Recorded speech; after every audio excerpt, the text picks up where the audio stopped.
How to get out of a despairing mood. Now, in this video, I'm going to break it down exactly what leads us to despair, to feel these despairing moods, as well as what happens to us spiritually whenever we allow ourselves to become this role, and then what happens to us whenever we can understand it and break from it and see what happens in our spiritual lives afterwards. But real quick, if you guys are fans of growing your wisdom and learning about spirituality in all forms, do hit that subscribe button and that notification bell because I'm uploading 2 or even 3 times a week. But without further ado, let's get right to this. So whenever we talk about despair, we have to remember that it really comes from one thing, and that is the victim role. Whenever we look at despair, whenever we look in our past, whenever these bad things have happened to us, we can understand that they came from a feeling of being a victim. And that victim role, what it does is it is a mechanism to allow one of our basic 7 human needs, which is the need for comfort and love, connection, love, all those things. Sympathy is the reward from the victim role. And as we chase these things, as we chase becoming the victim and chasing more and more sympathy and love from strangers, family, coworkers, we can understand why it feels good to play the victim role. Even though it is a feeling of despair, that nurturing love and that sympathy that we attract kind of brightens our mood, or it satisfies that need.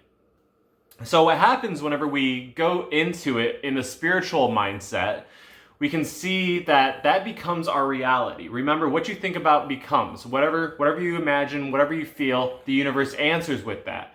And so whenever we have this need, this want for more sympathy, the universe is going to bring us more despair, bring us more frustration and sadness into our lives, so that way we can meet that craving, and then we can get that treatment, we can get that fix from other people to give us love and give us sympathy, and it is a downward spiral.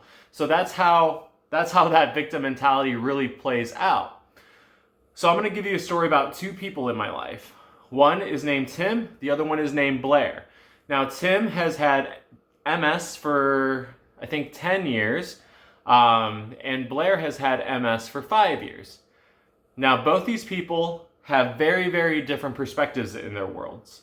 So you look at Tim, who has been battling MS for much longer. Tim is an avid outdoorsman. Tim loves, anytime I want to go rock climbing, biking, or hiking, or camping, Tim is my go-to guy. Now, Tim understands that he has this disease, but he doesn't look at it as a crippling effect. So sometimes whenever we're rock climbing, he may have some pains, and he'll have to say, Justin, I need to take a break. I need to go stretch. I need to just take a quick couple seconds, and I'll be good to go. So once those pains once those pains start to come in, Tim immediately understands that this is part of the disease, but if he does the right things, it's not going to stop him. He kind of overcomes it by doing different things like breathing and stretching, and re-leveling his mind to understand that this current problem is not that big of a problem. So Tim lives a very active lifestyle, and Tim is very unstoppable. And whenever you meet Tim, he'll never tell you that he has MS. I only found out because one day, he said he woke up and he was a little sore, so I was like, okay, cool. I'll go ahead. We were camping, so I went ahead and got the fire started and got us ready for our hike. And a couple minutes later, he was back up and ready to go. Now, Blair, on the other hand, first thing she tells you is about her disease. Now, Blair is very out of shape. And whenever she starts to do something, as soon as that pain sits in, she goes and lays down. And she makes that her whole day. Her whole day is laying down and feeding more into that disease. And as she feeds more and more into it, it naturally comes back and comes back. But Blair likes to talk about it like she's fighting this disease. And Tim likes to just not discuss it at all. Now, you can look at both these things as in a negative and a positive form. Tim, on one side, neglects his disease. Not necessarily. I mean, he takes his medications, he does whatever he can, but he will just continue on with life. Blair, at the mildest inconvenience, will lay down and continues that for many days in a row. But when you look at both of them, Tim doesn't like discussing his disease just because in his mind, giving it power would bring it more. So whenever we talk about the problems in our lives, the universe answers by bringing more to us.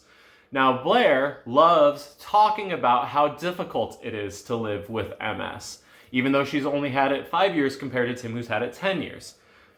And when she talks about it more and more, she is letting the universe know that she wants more. Subconsciously, she may say she doesn't, but she loves getting that sympathy. She loves feeling the victim role.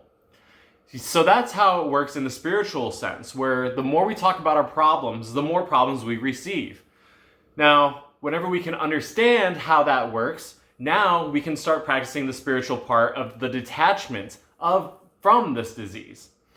So whenever we have a situation, a disease, a problem in our life, whenever we can understand that us voicing it out to the universe in a form of wanting to be the victim, wanting to receive love and sympathy, the universe answers every time.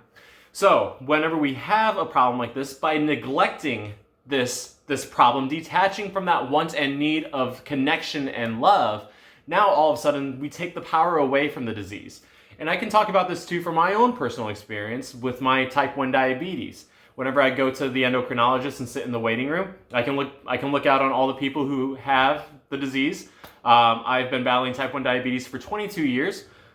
Yeah, 22 years. So before I could even remember life, I have had this disease. I can't even remember what it was like beforehand. But I look around at all these other people who have maybe had it for a couple years, and they just feed into it again.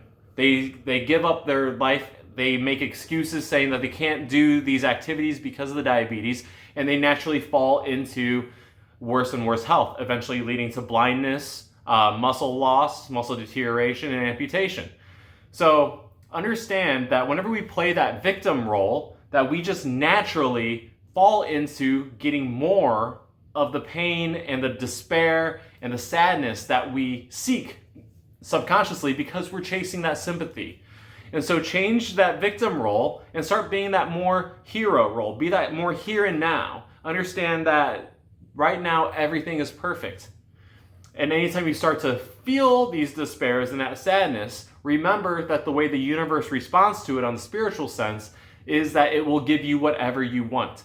So if you voice it, it will be true. And so I hope you guys enjoy this. If you guys love talking spirituality and how the universe works, then go ahead, hit that like button, and also again, while you're at it, hit that subscribe and that notification bell, because I love teaching people about this stuff. So without further ado, that's it. Namaste.